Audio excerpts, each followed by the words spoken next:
नमस्कार, मैं हूं अरुण तोमर। आप देख रहे हैं स्वराज एक्सप्रेस। लोकसभा चुनाव में रिकॉर्ड 400 का आंकड़ा पार करने के लिए प्रधानमंत्री मोदी समेत बीजेपी के तमाम दिग्गजों ने अभियान शुरू कर दिया है।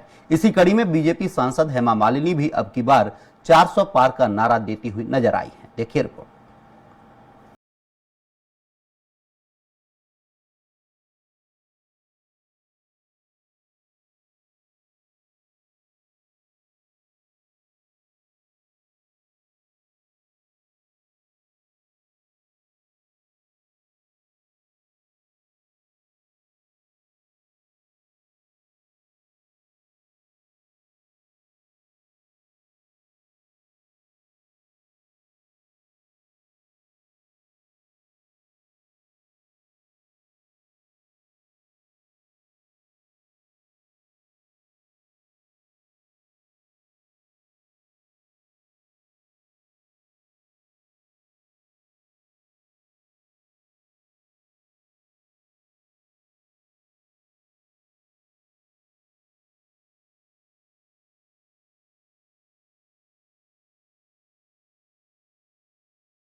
बहुत खुश हूँ। पहले भी यहाँ आ चुकी हूँ। इस्कॉन मंदिर में दर्शन के बाद उन्होंने महाकाल मंदिर जाकर दर्शन किए। भावना, भक्ति, ये सब मुझे इस्कॉन के डिवोटियों के साथ मिलजुल कर मिला है। इसकी वजह से मैं आज जो भी हूँ वो कृष्ण भक्ति का सारा प्रचार मैं कर पा रही हूँ और मथुरा की सांसद बनकर मैं बहुत काम कर रही हूँ। और मुझे खुशी है कि हमारी पार्टी, हमारे नरेंद्र मोदी जी जो हमारे प्रधानमंत्री हैं देश के, उन्होंने मुझे वापस तीसरी बार मथुरा से सांसद बनने का अवसर दिया है। चुनाव में मैं ब्रजवासियों के लिए और कृष्ण भक्तों के लिए बहुत ही अच्छा मैं समर्पित करूंगी अपने आप को। धन्यवाद, बहुत बहुत धन्यवाद। बहरहाल बीजेपी को इतनी बड़ी जीत हासिल करने के लिए इस बार उन राज्यों पर ज्यादा जोर लगाना पड़ेगा जहां से पिछली बार पार्टी को बहुत ज्यादा सफलता नहीं मिल पाई थी। यही वजह है कि बीजेपी को इस बार सबसे ज्यादा उम्मीद दक्षिण भारत के उन राज्यों से है जहां पार्टी अब तक बहुत कमजोर मानी जाती रही है। दक्षिण भारत के राज्यों में पिछले चुनाव में बीजेपी के परफॉर्मेंस की बात करें तो बीजेपी को कर्नाटक में 28 में से 25 और तेलंगाना में 17 में से 4 सीटों पर जीत हासिल हुई थी। लेकिन आंध्र प्रदेश, तमिलनाडु और केरल में बीजेपी का खाता तक नहीं खुला था। ऐसे में देखने वाली बात ये होगी कि आने वाले लोकसभा चुनाव में पीएम मोदी समेत नेताओं का ये नारा कितना कारगर साबित होता है। सलमान खान, स्वराज एक्सप्रेस।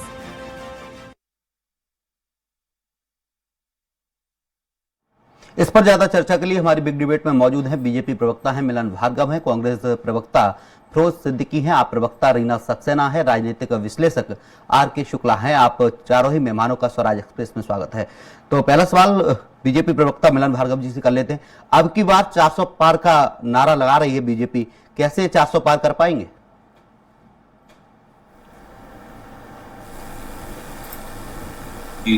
जो विकास जनता का लगातार आशीर्वाद दिख रहा है उसमें भारतीय जनता पार्टी पूर्णतः आश्वस्त है कि 10 वर्षों में जिस प्रकार से देश में काम हुआ और राज्यों की सरकार ने मिलकर, डबल इंजन की सरकार ने जिस प्रकार से राज्यों को विकसित दिशा में आगे बढ़ाकर एक मजबूत विकसित भारत की दिशा में भारत जिस गति से बढ़ रहा है, तो निश्चित रूप से जनता का आशीर्वाद हमारी तरफ आएगा। और ये सिर्फ 400 पार का नारा नहीं, ये पूर्णतः सत्य होने वाली बात है जिसको लेकर भारतीय जनता पार्टी का प्रत्येक कार्यकर्ता पार्टी के इस लक्ष्य को, प्रधानमंत्री माननीय नरेंद्र मोदी जी के लक्ष्य को संकल्पित होकर पूरा करने की दिशा में कार्य भी कर रहा है, मैदान में डटा भी हुआ है। लगातार हमारे जो घोषित प्रत्याशी हैं वो जनता के भी संपर्क बना भी चुके हैं। तो आप ये मानिए कि जिस प्रकार से भारतीय जनता पार्टी ने अपने जनहितैषी योजनाओं से भारत को मजबूत किया है, सर्वांगीण विकास, सबका साथ सबका विकास लेकर आगे बढ़ा है, तो इस दिशा में हम 400 पार भी जाएंगे और जो 370 का भारतीय जनता पार्टी का अकेला लक्ष्य है उसको भी पार करेंगे। और कांग्रेस का क्या नारा रहेगा? बीजेपी ने 400 पार लगाया है इस बार का नारा। देखिए, हमारा काम तो विपक्ष का रहा और आपने देखा कि राहुल गांधी जी ने जनता की आवाज उठाने के लिए जो परिश्रम किया है, उन्होंने 4000 किलोमीटर की पहली भारत जोड़ो यात्रा निकाली नफरत को मिटाने के लिए इस देश से, और दूसरी भारत जोड़ो न्याय यात्रा निकाली महिलाओं को, किसानों को, बेरोजगारों को, मजदूरों को, युवाओं को न्याय दिलाने के लिए जो उन्होंने यात्रा निकाली, इसका फायदा निश्चित ही जरूर होगा। भारत जोड़ो यात्रा निकाली थी राहुल गांधी जी ने, उसका कोई विशेष फायदा देखने को नहीं मिला था। कैसे? ये बात तो भारतीय जनता पार्टी कहती है। कर्नाटक में हमारी सरकार बनी, हम चौथे नंबर की पार्टी थे। तेलंगाना में लोग ये कह रहे थे कि कांग्रेस विलुप्त हो गई, हम 2/3 बहुमत से आए। राजस्थान में भी भारतीय जनता पार्टी और हमारे बीच में 1.5% से ज्यादा वोट का फर्क नहीं है। और भारतीय जनता पार्टी कैसे चुनाव लड़ती है, ये चंडीगढ़ के चुनाव सबने देख लिए। अब ये तो ईवीएम माई की कृपा हो जाएगी तो भारतीय जनता पार्टी 400 क्या 542 जीत जाएगी, उसमें कोई तकलीफ नहीं है। और ईवीएम का जहां तक सवाल है तो वो तो हम लोगों ने डेमोन्स्ट्रेशन करके सामने दिखा दिया। सुप्रीम कोर्ट ने चंडीगढ़ का चुनाव तो पलटा ही पलटा, उसने हाई कोर्ट मध्य प्रदेश को भी कहा कि ये 10-12 हजार कंप्लेनें जो आम जनता, आम वोटर ने की थी, उसको बिना तय किए आपने चुनाव कैसे निर्धारित कर दिए। इन सब की चुनाव जो है, इन सब का वो किया जाए तो आजकल इक्वल प्लेन लेवल फील्ड पे चुनाव हो कहां रहा है? पहला मुद्दा तो ये वहीं से शुरू होता है। दूसरी बात अब आ जाइए कि 400 पार। आप क्या कहना चाह रहे हैं? बीजेपी ईवीएम के दम पर चुनाव जीत रही है? देखिए, सवाल ही नहीं है, उसमें क्या दिक्कत है, वो तो सबने देख लिया। लेकिन हमने कहीं कहीं तो कांग्रेस के भी विधायक बने हैं। अरे बन जाते हैं ना, तो भाई ऐसा थोड़ी है कि घपला सभी एक ही जगह किया जाता है। नकल भी अकल लगा के कर लेती है कभी कभी भारतीय जनता पार्टी, ठीक है। और आपने तो चंडीगढ़ का चुनाव देख ही लिया ना। सिद्दीकी जी, जिन राज्यों में आपकी सरकार बनी, क्या वहां पर ईवीएम हैक नहीं हो पाई? नहीं, सब जगह हुई है हैक। हो सकता है हम बहुत ज्यादा मतों से जीत रहे हो, लेकिन मतों का अंतर इतना ज्यादा था कि हम जीत गए वहां। तो ये तो फर्क है, इसमें क्या दिक्कत है? और जो है हर चुनाव के बाद हाई कोर्ट या सुप्रीम कोर्ट बीच में आ जाता है। सुप्रीम कोर्ट ने तो अब कह ही दिया कि ईवीएम से जो चुनाव है फ्री एंड फेयर हो ही नहीं सकते, ठीक। तो ये सब चीजें जो है वो सामने हैं लोगों के। और अब ये जो 400 पार का नारा पे आ रहे हैं, तो इनसे पूछिए कि 400 सीटों पे आप चुनाव भी लड़ रहे हैं या नहीं लड़ रहे हैं? भारतीय जनता पार्टी बची कहां है? नॉर्थ ईस्ट में अब है नहीं, वो साउथ इंडिया में वो है नहीं, तो 370 क्या हवा में आ जाएंगी सीटें? वो ईवीएम ही दिला सकती है, वो तो 542 भी दिला देगी। हमारे पास साथ कांग्रेस, माफ कीजिएगा, आम आदमी की प्रवक्ता हैं रीना सक्सेना जी। रीना सक्सेना जी, 2014 में आम आदमी पार्टी 4 लोकसभा की सीटें जीती थी, उसके बाद 2019 में 1 जीती थी। इस बार आम आदमी पार्टी कितनी सीटों पर चुनाव लड़ेगी? देखिए, अभी आम आदमी पार्टी का चल रहा है, तो 4 दिल्ली में हैं और 13 में भी कुछ अभी इंडिया गठबंधन के तहत तय हुआ है, तो 10 लगभग पंजाब में है। ऐसे करके हम लोग पूरा भी आएगा सीटों का पूरा क्लैरिफिकेशन। मगर इस बार ये जरूर है कि भारतीय जनता पार्टी को ना को चने तो चप जाएंगे, और ये चीज वो भी मान गई है। इसीलिए वो अभी से ही जनता को झूठ बनाने के लिए अब की बार 400 पार के बैनर, पोस्टर, होर्डिंग आप देख रहे होंगे, उनकी प्रचार वाहन देख रहे होंगे, वो चालू हो गए हैं कि जनता के बीच में मोह कैसे फैलाया जाए कि हम तो 400 पार आ रहे हैं। मगर सच्चाई ये है कि इस बार भारतीय जनता पार्टी को मणिपुर का हिसाब देना पड़ेगा, जो इस चुनाव में जनता उन्हें देगी। ये बहुत बड़ी सच्चाई है कि मणिपुर जल रहा था और भारतीय जनता पार्टी लोकसभा में, सांसद सदन में हंस रही थी। भारतीय जनता पार्टी के मुंह से एक शब्द नहीं निकला जब हमारे सैनिक की पत्नी को नग्न बल्कि नग्नावस्था में घुमाया गया, तो भारतीय जनता पार्टी के मोदी जी, जो प्रधानमंत्री हमारे देश के, बहुत शर्म की बात है, उस दिन सदन में हंसते हुए दिख रहे थे। जो देश की रक्षा करना हमारे सैनिकों का कर्तव्य है, बेचारे वो अपना फर्ज निभा रहे हैं, तो ऐसे प्रधानमंत्री मोदी जी का कर्तव्य था कि देश में शांति और सुरक्षा बनी रहे और महिलाओं के साथ अत्याचार न हो। मगर हम क्या देख रहे हैं नित्य प्राय? हम देख रहे हैं कि भारतीय जनता पार्टी के खुद के विधायक प्रतिनिधि, खुद के मंडल अध्यक्ष, खुद के पदाधिकारी, कैबिनेट मंत्री, आप एक से एक बड़े मंत्री, सब महिलाओं के साथ बलात्कार, रेप, मर्डर, पास्को, ये सबके बीच में भी बैठे हैं, और फिर भी उनके ऊपर ना तो ईडी हो रही है, ना सीबीआई हो रही है, ना कोई जांच हो रही है। करोड़ों के घोटाले हैं मगर ना सीबी बैठ रही है अगर ना करोड़ों के ED। और ये घोटाले तो जनता आप उन्हें चाहती उजागर है। कीजिए ना, विपक्ष की भूमिका में तो आप भी है। मगर सीबीआई और ईडी किसके कंट्रोल में है ये सारी दुनिया जानती है। जब तक गृह मंत्री नहीं बोलेगा सीबीआई ईडी निष्पक्ष एजेंसी होती है। जी नहीं, जब रीना तक सक्सेना जी सीबीआई और निष्पक्ष ईडी एजेंसी को होती है। गृह मंत्री से जवाब नहीं आता है, उनका रिटन लेटर नहीं पहुंचता है, सीबीआई और ईडी बिना गृह मंत्रालय के कहीं पे भी छापा नहीं मार सकती है।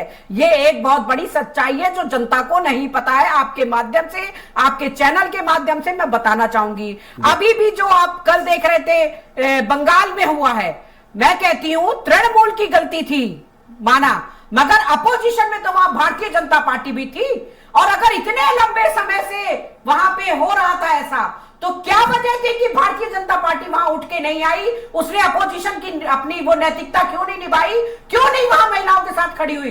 कल जब महिलाओं को खुद उतरना पड़ा मैदान में, तो मोदी जी ने उन्हें शर्म नहीं आई? अपनी रैली में, अपने अपने कार्यक्रम में उन्हें बुलवा लिया।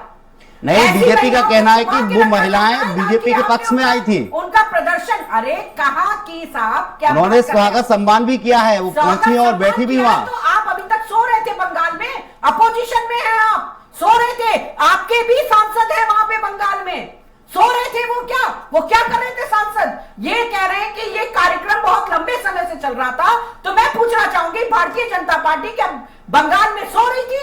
अब उन्हें मोदी जी याद आए, तब से क्यों नहीं याद आए? अगर लंबे समय से काम चल रहा था तो क्यों नहीं उन महिलाओं को बचाने के लिए काम किया गया?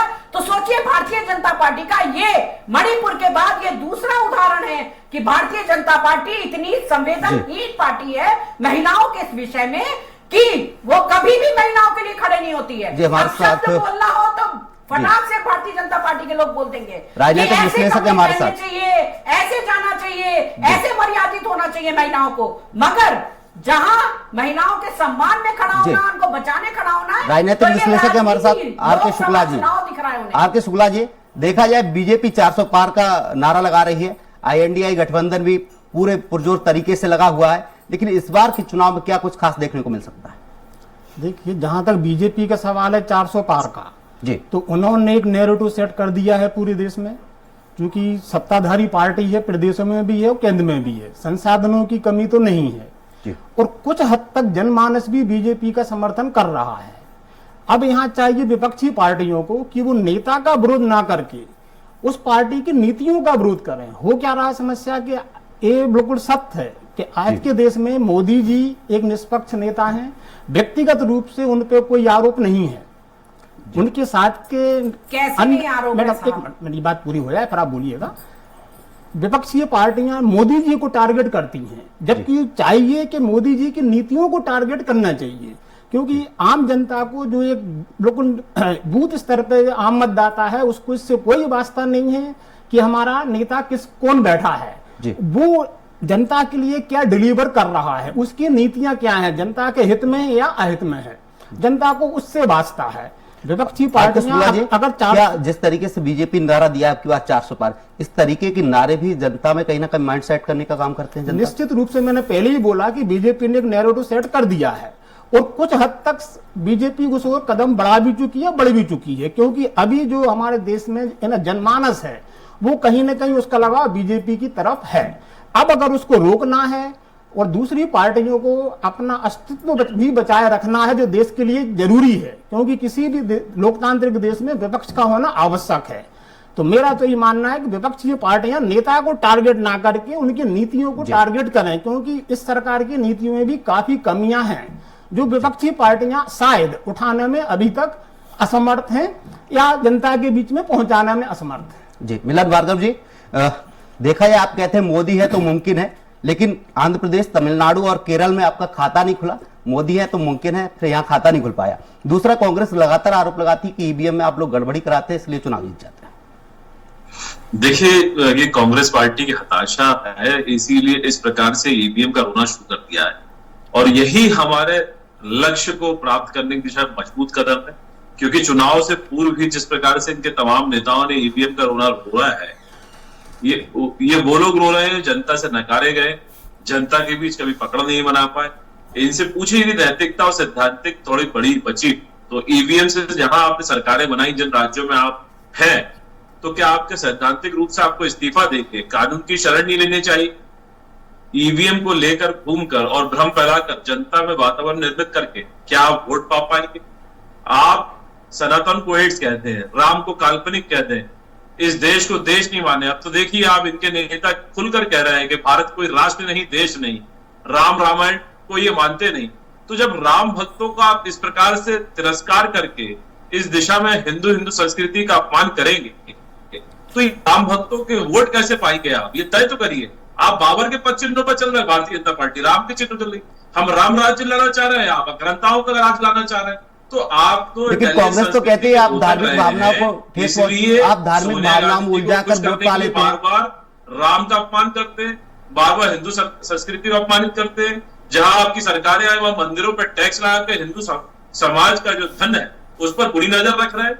क्योंकि आपकी सोनिया जी 420 की केस में जमानत पर चल रही है, राहुल जी 420 की जमानत पर, जिनकी अक्कू संपत्तियों को जांच एजेंसियों ने जब्त कर लिया है। अब उनकी जेब भरने के लिए आप मंदिरों के धनराशि पर टैक्स लगाकर उनकी जेब भरना चाहते, ये स्पष्ट करिए और फिर कहेंगे ईवीएम का रोना।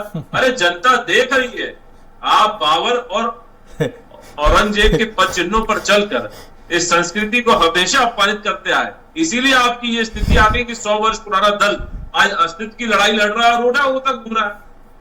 कमलनाथ जी कुर्ते फाड़ रहे हैं। आप जिस तरीके से कह रहे हैं कि आप जीतू पटवारी जी आ गए, बीजेपी मंदिरों के लिए काम करती है, देश में मस्जिदें भी हैं, सड़कों पर है, खोजे से प्रत्याशी नहीं मिल रहे, जनता के बीच मुद्दे नहीं ले जा पा रहे। मिलन भार्गव जी, देश में मस्जिद भी है, देश में चर्च भी है, आप मंदिरों की बात कर रहे हैं। क्या मंदिर और चर्च बीजेपी के नहीं है? या मंदिर या चर्च वालों का बीजेपी वोट नहीं लेना चाहती? आपका प्रश्न नहीं आया, फिर से करें। क्या देश में मंदिर के साथ साथ मस्जिद और चर्च नहीं? आप मंदिरों की बात करते हैं, क्या मस्जिद या चर्च वाले आपको वोट नहीं देते? नहीं, ये तो इनसे बात करिए ना, क्यों मंदिरों के खजाने पर नजर है इनकी पूरी, क्यों टैक्स लगा रहे हैं आप? आपको किसने अधिकार दिया है? इनसे पूछिए तो। जहां राम मंदिर बनता था तब आपने वकील खड़े करे कि राम मंदिर ना बन जाए, अब राम रामायण का विरोध कर रहे हैं। इस देश भारत माता को भारत माता मानने से नफरत कर रहे हैं और आपको वोट चाहिए। कैसे वोट मिलेगा भाई? आपकी इस नफरती सोच का अंत होना तय है। आपको कब्र में आखिरी की लात। यहाँ मैं आपको एक सवाल और करूंगा मैं आपसे। 2019 में बीजेपी ने घोषणा की थी कि 2022 तक किसानों की आय दोगुनी करेंगे, लेकिन नहीं लगता कि किसानों की आय दोगुनी हो पाई? 12,000 सम्मान निधि सीधे उनके खाते में पहुंच रही, लगभग 3 लाख करोड़ रुपए सीधे किसानों के खाते में। लेकिन किसानों की लागत दोगुनी जरूर हो गई है मिलन भार्गव जी, किसानों की लागत दोगुनी हो गई है। चाहे गेहूं की फसल ले लो, सरसों की फसल ले लो, किसी भी फसल की लागत दोगुनी होती जा रही है। मांगते रहिए, जनता हमारे साथ है, किसान भाई हमारे साथ है। फिरोज सिद्दीकी जी, बीजेपी कह रही है कि आप मंदिरों का विरोध करते हैं, आपने राम मंदिर के लिए वकील खड़े कर दिए, आप मंदिरों पर टैक्स लगा देते, इसलिए जनता आपसे भड़की हो रहती है। चलिए, हमने मंदिरों पर टैक्स लगाया, इनका यही आरोप मान लिया जाए, कम से कम वैध है ना वो। और अगर मंदिरों पे टैक्स लगाए हैं, कहाँ लगाया? आप बताओ, कौन सी सरकार में लगाया हमारी? कहाँ लगा दिया हमने टैक्स? ठीक, हम तो पढ़े लिखे नहीं है भाई, लेकिन ऐसे आदमी जिसने से रुकिए तो अधिकार दिया, रुकिए तो ऐसा आदमी नकारेगी आपको और ईवीएम का रोना रोते रहिए। अच्छा, तो वही मैं कह रहा हूँ ना, ऐसे। अरे भाई रुक जाए। ऐसा आदमी जिसने सिंहस्थ में, मोहन यादव ने सिंहस्थ की जमीन हड़प ली, उसको इन्होंने मुख्यमंत्री बना दिया। सही है या नहीं है ये बात? आरोप लगाकर शुक्ला जी बताएंगे। देखो शुक्ला जी बताएंगे सही है या नहीं है। दूसरा अब देखिए, ये अकेले बोलते जाएंगे तो मैं कैसे बोलता जाऊंगा भाई? आप अपनी बात रखिए, है ना। दूसरा, सुन लीजिए, जो 700 रुपए का मटका खरीदते हैं सिंहस्थ में और कहते हैं हम तो हिंदू हैं, सनातनी हैं, ठीक, जिन्होंने करोड़ों रुपए का घोटाला कर दिया, करोड़ों रुपए का घोटाला कर दिया, करोड़ों रुपए का जिन्होंने घोटाला कर दिया महाकाल लोक में, और मूर्तियां उड़ गई, ठीक है, सबको क्लीन चिट, सबको क्लीन चिट, तो सब क्लीन चिट। आपने कहा है कि मोहन यादव ने उज्जैन की सिंहस्थ की जमीन हड़पी है। जी, ये तो पेपरों में निकला है। 250 एकड़ जो उन्होंने जो जमीन हड़पी है वो सबको पता है, पेपरों में निकला। मैं थोड़ी बोल रहा हूँ, क्यों नहीं उठाया फिर? ठीक है ना। अरे हमने कैसे नहीं उठाया इस मुद्दे को, कितना उठाया इस मुद्दे को, ठीक। उसके बाद आप देखिए, इनका एक वो है राय करके जो है राम मंदिर न्यास के जो अध्यक्ष है, उन्होंने जमीन घोटाला किया राम मंदिर में, ठीक। निर्मोही अखाड़ा तो कहता ही है कि भारतीय जनता पार्टी ने 1400 करोड़ रुपए का भारतीय जनता पार्टी और विश्व हिंदू परिषद ने घोटाला किया। तो ये वो लोग हैं जो राम राम चिल्लाते हैं। अरे ये वो लोग हैं जो राम राम चिल्लाते हैं और मंदिर की पेटी में से चिल्लर चोरी करते हैं। ये वो लोग हैं, ठीक है, और अपने आप को राम भक्त बताते हैं, अपने आप को राम भक्त बताते हैं। ठीक, बताओ महाकाल लोक का चोर कौन था? बताओ कौन महाकाल लोक का चोर कौन? किसने की जो चोरी? बताओ महाकाल लोक का चोर कौन? किसने की? उसको सजा क्यों नहीं मिली? 700 रुपए का मटका खरीदा, हम जांच बिठा के गई थी कमलनाथ जी की सरकार, क्या हुआ उसका? कितना झूठ फैलाया? बताओ ना भैया क्या हुआ? आप श्वेत पत्र जारी करो। अरे हम यही तो पूछ रहे हैं, महाकाल लोक का चोर कौन? ये बहुत हिंदू करते हैं ना, ये अरे ये भाई ये बहुत जनता का जनादेश, ठीक है। गैया याद आ गई इनको गाय याद आ गई, गाय याद आ गई। आपको भी रोकना चाहूंगा, आप दोनों ही मेहमानों को रोकना चाहूंगा। रीना सक्सेना जी आम आदमी पार्टी की, अब वो बोलते रहेंगे। नहीं, अब मुझे मौका नहीं मिला। अब आपने रीना जी से एक सवाल किया था, अब वो बोलते रहेंगे, अब वो ऐसे ही बोलते रहेंगे। ये चोरी भी करेंगे और चोर भी चिल्लाएंगे। लोकसभा चुनाव लड़ रही है, लोकसभा की प्रत्याशी आपके इंडिया गठबंधन के तहत उतारे जाएंगे, क्या इस बार कांग्रेस आपके साथ प्रचार कैंपेन करेगी?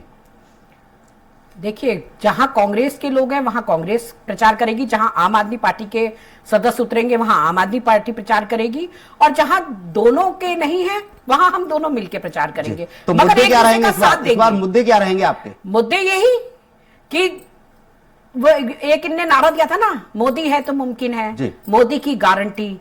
तो मोदी की गारंटी है बेरोजगारी, मोदी की गारंटी है महिला अत्याचार उत्पीड़न, मोदी की गारंटी है किसान आत्महत्या, मोदी की गारंटी है कि जो इन्होंने जो है घोटाले किए हैं सारे, व्यापम घोटाला जिसमें भविष्य खा गए बच्चों का, इलेक्टोरल बॉन्ड, ये सारे हैं जो मोदी की गारंटी हैं, वो सारी हम जो है आम जनता के बीच में लेके जाएंगे।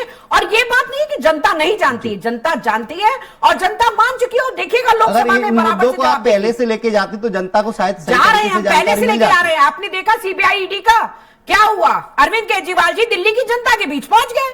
जनता ने क्या कहा कि कोई जरूरत नहीं जेल जाने की। आज देखिए इनकी हिम्मत नहीं है कि ये जेल पहुंचा सके। 8 नोटिस भेजने के बाद भी केजरीवाल जी की वो नहीं कर पाए हैं ये। और जो ईमानदार नेता हैं वो तो सब जेल में बैठा दिए। और स्टेट बैंक कह रहा है कि हमको 130 दिन चाहिए इलेक्टोरल बॉन्ड को, मोदी की चोरी जो है वो बताने के लिए 130 दिन चाहिए। हमारे पास कंप्यूटर ही नहीं है, हमने तो बड़ी खातों में इलेक्टोरल बॉन्ड लिख रखा है। ये हालात है इनके। देश दुनिया का सबसे बड़ा बैंक, ये कांग्रेस के 70 साल के राज में बना था, वो दुनिया का सबसे बड़ा बैंकों में से मोदी जी कहते हैं किसानों को सम्मान राशि दी। मैं पूछना चाहूंगी कि क्या सम्मान राशि दी? जो यूरिया या खाद उनको 450 रुपए की मिलती थी, आज 2500 रुपए की है, और उसमें वो देके वो 1200-1400 की आ रही है।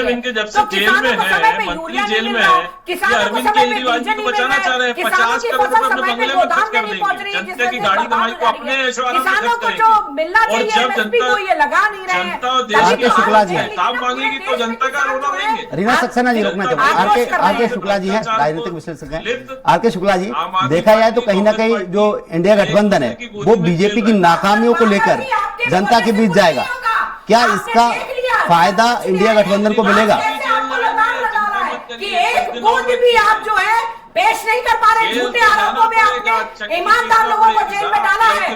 मगर रीना सक्सेना जी, रीना सक्सेना जी, रीना सक्सेना जी, रीना सक्सेना जी, सुन लीजिए आर.के. शुक्ला जी हमारे साथ। पूरे देश देखेगा और उसका जवाब देश देगा। जी जी, आर.के. शुक्ला जी है, राजनीतिक विश्लेषक हैं। जिसने आदर्श सोसाइटी का घोटाला किया था अशोक चौहान, मोदी जी आर.के. शुक्ला जी कहते थे, आर.के. शुक्ला जी कहीं ना कहीं बीजेपी कह रही है कि हमने विकास किया इसलिए हम जनता के बीच जा रहे हैं, लेकिन इंडिया गठबंधन या कांग्रेस जो विपक्षी दल है वो मोदी की नाकामियों को लेकर, बीजेपी की नाकामियों को लेकर जनता के बीच जा रहा है, इसका कितना फायदा इनको मिलेगा? देखिए, अगर विपक्षी पार्टियां इस सरकार की जो नीतियां हैं उनको जनता तक पहुंचाने में सफल हो जाती है तो उसका फायदा मिलेगा। अन्यथा बीजेपी ने जो नैरेटिव सेट किया है, चूंकि और कुछ हद तक वो अपने नैरेटिव में उन्होंने जो प्रूव भी किया है कि मैं जो बोलता हूं वो करता हूं, और इसलिए वो नया नारा लेकर आए मोदी की गारंटी। बीजेपी ने 1900 रीना सक्सेना जी सुन लीजिए, रीना सक्सेना जी सुन लीजिए। मोदी की गारंटी लेके आ गए। मोदी जी खुद तो कुछ करते नहीं है, सिर्फ नकल उतारते हैं, नकल उतारने में माहिर है। सुनिए तो सुन लीजिए। भारतीय जनता पार्टी जो कमिटमेंट जनता के सामने करती है वो उसको पूरा भी करती है। उन्होंने अभी 2-3 मुद्दों पे इस बात सिद्ध कर दी। 89 में उन्होंने नारा दिया था श्री राम मंदिर बनवाने का, फिर उन्होंने बोला 370 खत्म करने का। जब उनको मौका मिले, लेट आए या सवेरा आए तो कम से कम उन्होंने अपना कमिटमेंट पूरा किया। इसी प्रकार विपक्षी पार्टियों को भी चाहिए कि अगर वो बोलते हैं कि भाई मैं ये करूंगा तो उसको डिलीवर करना पड़ेगा। सिर्फ नारे देने से अब जनता भ्रमित नहीं हो रही है। या मान लिया जाए विपक्षी पार्टियां मुद्दों को भुनानी पाती, शुक्ला जी आपको एक बात और बता दें, राजस्थान में भी नारा दिया गया था कि आपके सिलेंडर 450 का, और चुनाव हो गया, जीत गए, उसके बाद कह दिया हमने ऐसा कोई वायदा नहीं किया था। और आज भी वो 450 का सिलेंडर अपनी बात रखिए, समय का भाव। आर के शुक्ला जी, मैडम आर के शुक्ला जी अपनी बात रखिए, समय का भाव। और जो कहते हैं वो तो रीना सक्सेना जी सुन लीजिए, समय का भाव। आर के शुक्ला जी बात रखिए। वही बोल रहा हूँ कि अगर भारतीय जनता पार्टी के नेता करप्ट हैं तो पंजाब में आपकी सरकार है, आपने कितने नेताओं को अंदर डाला। अगर आप वो करप्ट हैं तो आपको सिद्ध करना पड़ेगा। अब क्योंकि वो आपके नेताओं को अंदर डाल के सिद्ध कर देते हैं कि साहब आप लोग करप्ट हो, आपकी नीतियां जो बोलते हो वो करते नहीं हो। अगर आप लोगों को मौका मिला है तो आप भी करो। इसी प्रकार जहां जहां कांग्रेस की सरकारें हैं उनको भी चाहिए। 1.5 साल 15 महीने मध्य प्रदेश में सरकार थी, मैंने कई अपनी डिबेट में बोला है कि अगर आप भारतीय जनता पार्टी पे भ्रष्टाचार का आरोप लगा रहे हो तो उसको सिद्ध करके उनके नेताओं को अंदर पहुंचा। अब क्योंकि आप पहुंचा पाते नहीं हो तो जनता के अंदर कैसे विश्वास जाए। जनता के अंदर तो नेगेटिव सेट हो गया है कि भाई बीजेपी समय का भाव है। बीजेपी प्रवक्ता हमारे साथ मिलन भार्गव, आपका बहुत बहुत शुक्रिया। कांग्रेस प्रवक्ता हमारे साथ फिरोज सिद्दीकी जी, आपका भी बहुत बहुत शुक्रिया। आम आदमी पार्टी की प्रवक्ता है रीना सक्सेना, आपका भी बहुत बहुत शुक्रिया। राजनीतिक विश्लेषक है आर के शुक्ला जी, आपका भी बहुत बहुत शुक्रिया। तो बीजेपी 400 पार का नारा लगा रही है, लेकिन विपक्ष बीजेपी की नाकामियों को लेकर जनता के बीच जाएगा, लेकिन देखना होगा किसको कितना फायदा मिलेगा। फिलहाल के लिए हमारी इस बिग डिबेट में इतना ही। आप देखते रहिए स्वराज।